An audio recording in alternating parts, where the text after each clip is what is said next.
The hidden secrets of Westeros that even maesters forgot to mention.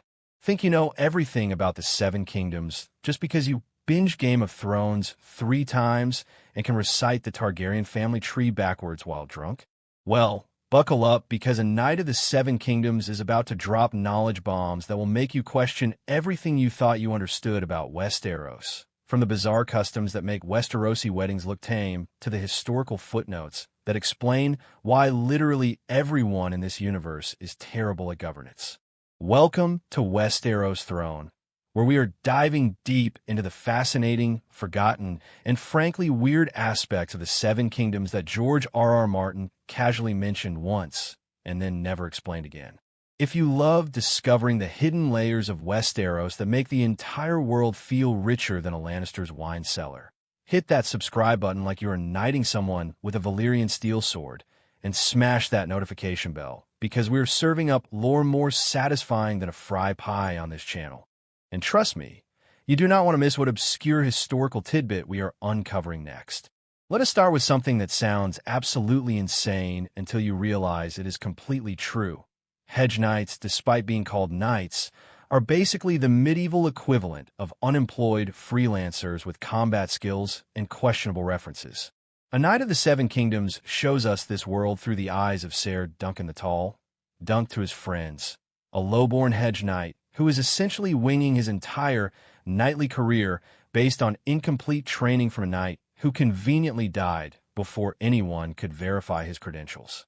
The beautiful chaos of Dunk's adventures reveals that the romantic notion of knighthood we get from the main series is mostly propaganda, and the reality is far grittier, stranger, and honestly more interesting. Here is something the main series barely touches: the sheer bureaucratic nightmare of being a knight without a lord.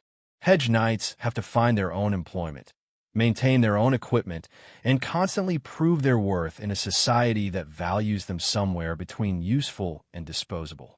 They compete in tourneys not for glory, but for the prize money that keeps them fed.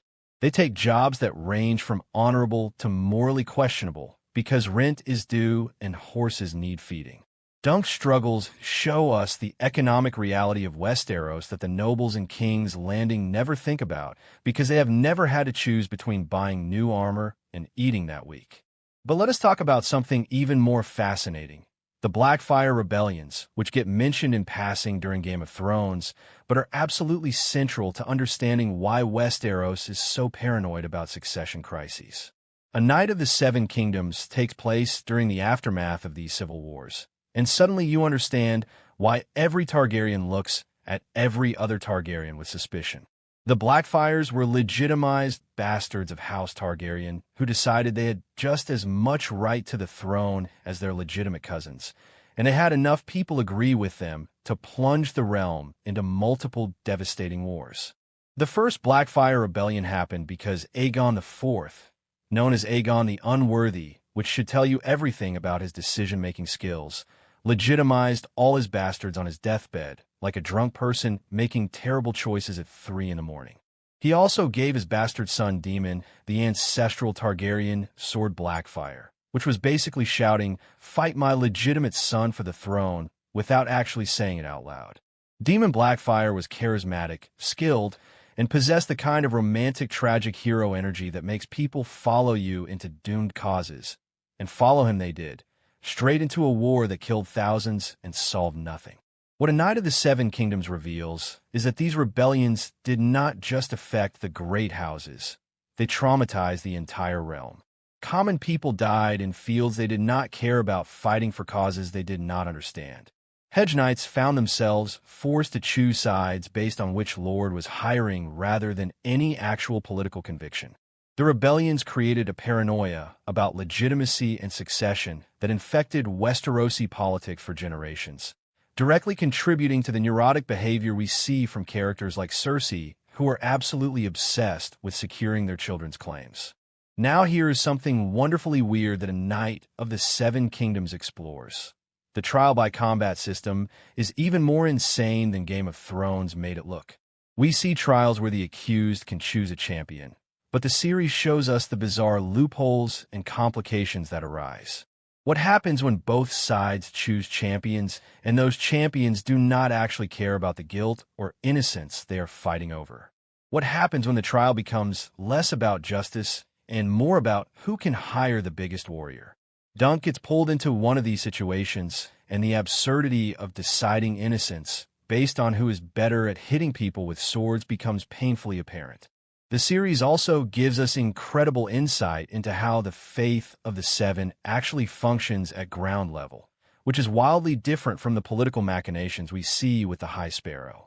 We meet wandering septons who are part priest, part con artist, performing marriages and hearing confessions, while also occasionally stealing from the people they minister to. We see how religion in Westeros is as much about social control and community organization as it is about genuine spiritual belief. The Seven are real to these people in a way that shapes their entire worldview, but that does not stop them from being pragmatic about when to follow religious law and when to conveniently ignore it.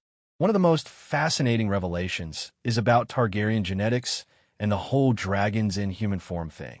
A Knight of the Seven Kingdoms features several Targaryen characters, and we see how the family is desperately trying to maintain their magical bloodline while also dealing with the fact that centuries of incest have created some seriously concerning genetic issues. We see Targaryens who are brilliant and Targaryens who are completely insane, sometimes both qualities in the same person.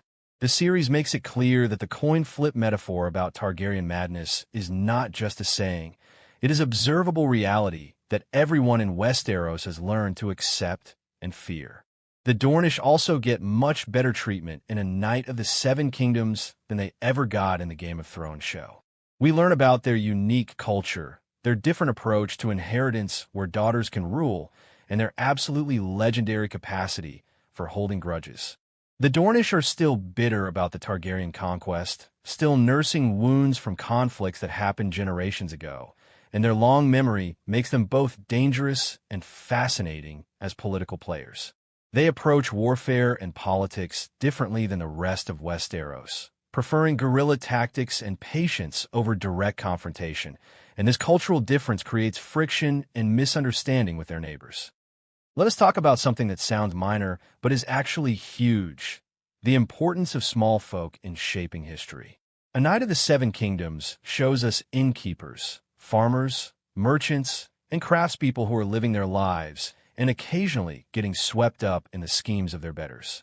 These people have opinions, agency, and the capacity to influence events in ways the nobility consistently underestimates. When peasants riot or refuse to provide supplies or hide rebels, they shape history as much as any lord signing a treaty. The series validates their existence in a way that makes Westeros feel like an actual functioning society rather than just a backdrop for noble family drama. The technology and daily life details are also fascinating. We see how armor is maintained, how traveling actually works when you cannot just fast travel between locations, how much things cost, and what people eat when they're not at fancy feasts. The mundane reality of medieval life comes through in ways that make the big dramatic moments hit harder because we understand what people are actually risking. A sword breaking is not just dramatic, it is a financial catastrophe. A horse going lame is not inconvenient. It is potentially life-threatening. A Knight of the Seven Kingdoms also explores the concept of prophecy and how it functions in Westeros. We see characters encountering prophetic dreams and visions, and the series treats these seriously while also showing how interpretation matters as much as the prophecy itself. People see what they want to see in vague predictions, and sometimes the prophecy is less about fate and more about giving people the confidence to make bold choices they were already considering. The series is a masterclass in showing rather than telling, revealing Westeros through the eyes of someone experiencing it at ground level rather than from the throne room or the citadel. It is Game of Thrones if the camera followed the extras instead of the main characters.